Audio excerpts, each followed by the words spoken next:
Ya, kita lanjutkan lagi. Jadi sampai ke merek tadi ya. Nah, baik tadi ya. Orang-orang sekarang kan beli Pampers padahal itu kan jenis popok ya. Itu merek dari popok. Nah, tapi kan orang sudah termindset gitu ya tadi dari sko pasar tadi ya dari mindsetnya sudah masuk ke ingatan kita bahwa Pampers itu ya popok itu ya. Kemudian Microsoft. Nah, Microsoft itu kan merupakan suatu produsen untuk software gitu kan. Tapi kan biasanya kita ya tahunya bahwa semua software itu Microsoft ya. Kayak ini juga atau Duracell gitu ya yang dulu iklannya kayak kelinci gitu kan. Nah, itu tahan terus itu merek suatu baterai. Tapi kan kadang kita hanya menyebutkan kayak ini Aqua ya. Aqua kan sebetulnya merek dari air mineral ya. Kita sebutkan saja lah contohnya supaya ini kan contoh. Tapi kan kita sering kali beli Aqua, tapi kan lain gitu ya. Maksudnya taunya ya diambilkan air mineral tapi mereknya lain gitu kan. Tapi kan kita terus sudah terbiasa bahwa itu Aqua ya, Aqua air gitu. Padahal itu merek dari air mineral. Nah, dari satu sisi Aqua senang gitu ya, terkenal mereknya. Tapi dari sisi lain mungkin kalau kita membeli gitu ya kalau menyebutkan sih nggak apa-apa. Tapi kalau untuk hal-hal yang sifatnya nanti akan menghasilkan pendapatan, penghasilan gitu ya, mendatangkan uang kalau kita tidak izin gitu ya menyebutkan mereknya untuk disebutkan di suatu tempat gitu kan, itu nanti akan menjadi tuntutan gitu kan. Nah, itu.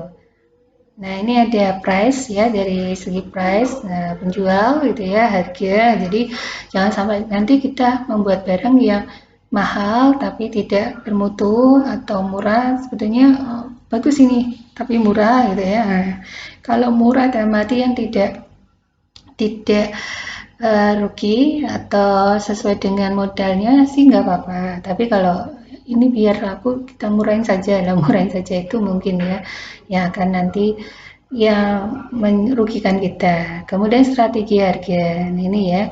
Ada price scamming. Scamming itu ya melihat harga-harganya secara cepat ya dari perkembangannya. Biasanya itu nanti kalau produk kita produk biasanya produk yang sesuai dengan harga-harga dolar gitu ya. Nah, itu harus diperhatikan. Jadi kalau beli kalau rupiah itu sih maksudnya 10.000 itu masih tetap.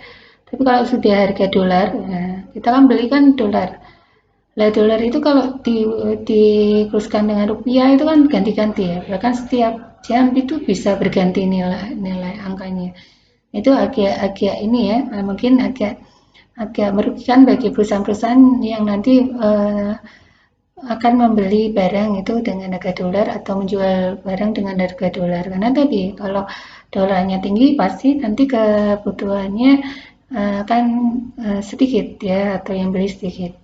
Kemudian ada penetrasi pricing itu ya untuk ini, kemudian ada status quo pricing, silakan ini kita lihat bahwa menetapkan harga yang sama dengan harga yang tetap yang status quo. Biasanya itu kalau kita lihat satu pasar dengan jualan produk yang sama. Contohnya toko di Jogja itu kan ada ya market untuk khusus jual buku itu ya dekat Malioboro itu saya sering dulu ke sana.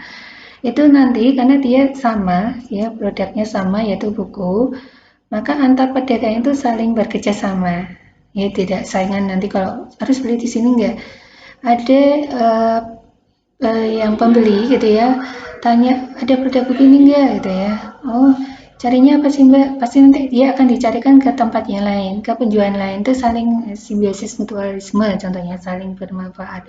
Itu harganya nanti satu tempat di tempat lainnya itu pasti sama ya. Karena apa, karena kan tidak mungkin nanti kalau tidak kerjasama di sini kok seisinya 1.000 pasti belinya yang di murah enggak ya. Nah itu kan itu pasti ada ini uh, persaingan tidak sehat. Nah, kalau yang satu segmen sama, jualannya sama, bisa saling kerjasama. Jadi kalau oh orang itu sukanya ke toko itu, nah kita bisa kerjasama dengan toko tersebut. Ya, toko tersebut tidak ada bukunya, kita yang ada nanti tinggal toko tersebut mengambilkan bukunya gitu ya, yang kita punyai. Nah, kemudian place saluran distribusi lokasi ini ya kaitannya dengan pendistribusian produk kita antar perpindahan dari produsen ke konsumen itu juga harus diperhatikan kalau ada yang masih ke online itu ya.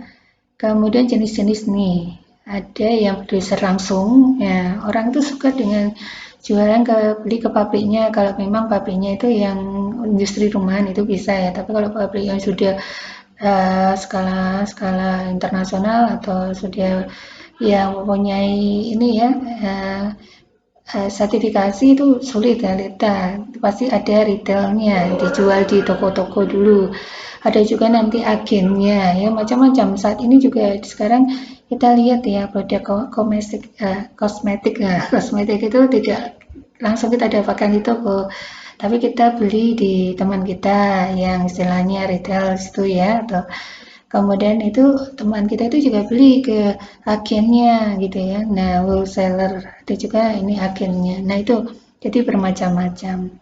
Grosir ya. Ada juga toko yang menjadi grosir ya. Jarang kita bisa beli eceran gitu ya, karena khusus untuk dijual ke pedagang yang pedagang masyarakat umumnya. Nah, itu untuk promosi. Nah, itu ya nanti ya.